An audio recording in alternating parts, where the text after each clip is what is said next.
Hi, I'm Dr. Gary Albertson. I'm the allergist here at Victory Medical Center. When we treat allergies, we treat it as a multifaceted problem, in that there is more than one way to treat this and more than one problem we have to treat. In the treatment, medication is usually used first. If the medication does not control the symptoms, then we usually recommend allergy testing and desensitization. But there's something that you need to do to control your allergies, and this you have to do with things that are in your own home, the environmental problems. These I will go over with you, and there are several of them. Clean the air duct filters in your home every month and use a real good filter for your system. Don't use those dusters that I see everyone using, as this just spreads the dust around. When you do your dusting, do it with a wet cloth.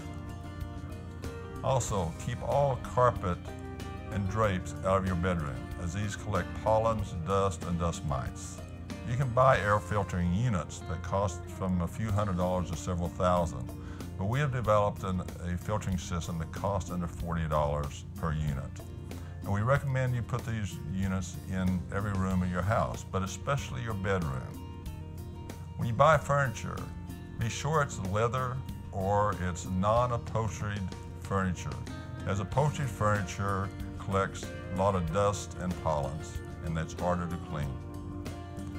Also, everyone likes to decorate their house, but if you have a lot of allergies, do not decorate your house with a lot of items. A lot of the decor things can collect dust. And also, if your kids have toys, the toys they're not using, get rid of them as they collect dust. If the children has cloth toys that they play with and you need to keep around, I recommend that you put the toys in a plastic bag, the cloth toys in a plastic bag, put them in the freezer for 2 to 3 days, as this will kill the dust mites. And you need to repeat this probably monthly. Don't open your windows, as this lets more pollens and dust in. Avoid running your overhead fans, as this just circulates more of the dust and the pollens. When you buy a vacuum for your home, use a HEPA filter vacuum, as this helps the spreading of dust and the pollens when you vacuum. Also, try to keep all pets out of your bedroom, and especially keep them out of the bed, as you may be allergic to their dander, but they also collect pollens and dust mites and dust in their hair. On your coverings for your bed, avoid things that has down in it. They are feathers. They have more chance of collecting more dust and pollens. Also, some people are allergic to the feathers themselves. On the pillows, use a non-allergic type pillow. Most people do not hang clothes outside, but please avoid this. They can collect the pollens to the cloth or the fabric themselves. So dry your clothes in a dryer. Also, when you put the clothes in the dryer, avoid downy or cling-free fabric softeners, as they can cause some allergic problems onto the skin. They are heat activated. So if you get downy or cling-free inside your clothes, your skin gets hot, like underneath the arms or your groin area, they can literally activate the chemical that's in the cling-free and cause a reaction to your skin.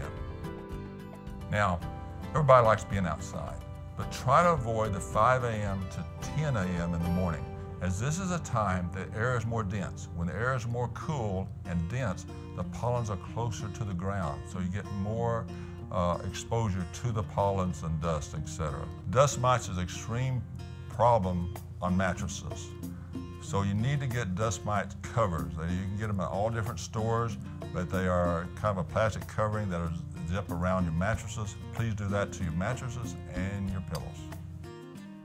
When you take your shower at night, please dry the shower thoroughly with your towel when you finish, as we want to keep that area as dry as possible so mold does not grow. We talked about not having carpet in the bedroom, but also do not have carpet in the bathroom. As you're stepping out of the shower and etc., that moisture can collect and produce more mold. If you notice areas of mold, the best way to treat this is a 5% solution of bleach and water. To make this, use 3 tablespoons of bleach to 1 quart of water and put it in a spray bottle and spray the area. Also, if you have house plants, I would prefer you get rid of them, as the soil around the plants can get moldy. And especially if you have a mold allergy, you really need to avoid live plants in your house. There's certain times of the year here in Austin area that the humidity is extremely high. This, again, produces more mold. So if you're mold sensitive, get a dehumidifier for your home to try to get rid of as much humidity in there as you can to prevent the mold growth.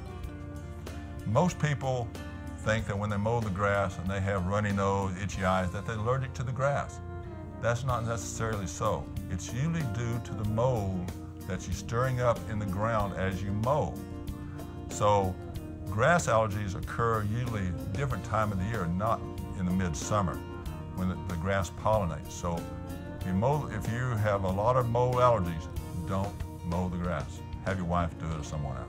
Now, if you have shower curtains or if you have tub mats, spray them and wash them with the bleach solution I had talked to you before about, the 5% solution. Now, there's so many soaps out there right now for bathing and for shampoo that have all kinds of fragrances and softeners and everything in it. Avoid soaps that have any of the extras in it. Get the simple soap, Ivory, Basis soap, baby shampoo, things like that. Has no fragrance, no antiperspirants, no antibacterial stuff, just pure soap. This is probably the hardest thing to do, is to avoid stress. We know that when you get under stress, it aggravates your allergy. It has an immune response. And so try to avoid stress as much as you can, because it can aggravate your allergies in the treatment. Please avoid dusty and smoky situations, as this can really aggravate the nose and lungs.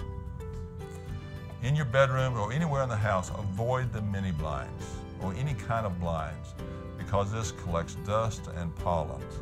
And so leave your window free of anything like that if you can. When you're traveling in your car, keep the windows up. And on your air conditioning system on your car, use a recirculating type system so it's not bringing the outside air into your car. Now, the last one I want to talk about is wearing colognes and perfumes. I ask you, please avoid this. You could be allergic to those yourself and be causing some problems, but the people around you may be very sensitive to these chemicals also, so try to avoid them or keep them to a minimum. In conclusion, if you do all these things I've talked about, using medication, individualizing it, getting allergy tested and getting desensitized, and then controlling your environmental things as much as you can, the allergies should be well under control. I appreciate this opportunity. If you have any questions, please ask at any time.